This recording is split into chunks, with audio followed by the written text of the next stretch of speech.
Écoutez, nous on a des résultats qui sont encourageants, hein. Donc c'est une mesure, même si on doit amplifier les explications aux usagers, parce que c'est une mesure dont tous n'ont pas encore compris, disons, le principe de fonctionnement. Je pense qu'on peut améliorer encore les résultats. Donc on l'a mise en place aujourd'hui sur A31 au nord de Thionville et sur le contournement de Nancy. Donc on observe des effets positifs sur une meilleure occupation des voies de circulation, globalement sur une vitesse moyenne qui a été abaissée, et finalement sur une conduite qui est plus apaisée, hein. Donc on a des résultats sensibles sur le plan de la sécurité et donc un meilleur comportement globalement. Pour autant, voilà, le respect des vitesses prescrites reste encore faible et donc c'est assurément un axe de progrès. D'une part, les usagers nous indiquent qu'il y a réellement un risque par rapport aux véhicules qui ne respectent pas pour le coup, donc ça crée des différentiels de vitesse importants. Et ensuite, voilà, il faut expliquer aux usagers à qui on demande de réduire leur vitesse en amont d'une zone potentiellement congestionnée, l'intérêt d'arriver plus tard sur la zone congestionnée. Donc c'est un dispositif qui est un peu contre-intuitif et donc on est bien conscient qu'il va falloir amplifier nos efforts de communication là-dessus. Si chacun fait un effort collectivement, on va en tirer des bénéfices.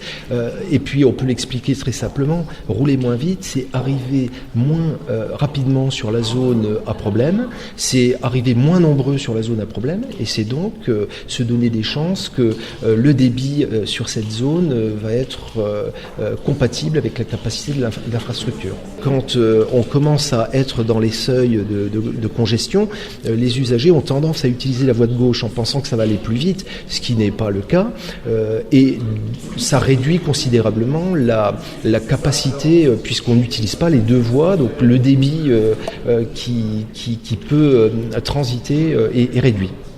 À partir de lundi, une nouvelle mise en place. Alors tout à fait. Donc lundi après-midi, nous allons afficher donc les temps de parcours sur l'ensemble du sillon lorrain, de la barrière de péage de Gy jusqu'à la frontière luxembourgeoise. Donc c'est une aide au déplacement supplémentaire que nous allons donner aux usagers de façon à ce qu'ils puissent appréhender les conditions de circulation et éventuellement adapter leur trajet, leur itinéraire ou leur mode de déplacement si la situation était congestionnée. Comment vous faites le calcul ? Alors le calcul s'effectue à partir d'un module informatique que nous avons développé qui intègre les données enregistrées sur les signaux Bluetooth des téléphones portables des usagers ou des voitures. Ces signaux Bluetooth sont captés par des balises le long de l'autoroute et on calcule le temps de parcours entre deux balises successives. Dans un très proche avenir, on pourra le voir aussi sur Internet. Absolument. Donc, il est prévu que donc à la fois le synoptique qui montre les différents affichages, mais aussi la carte Traficolor qui présente les conditions de circulation sur l'autoroute, soit mise en ligne sur le site de la DIREST, donc www.direst.fr.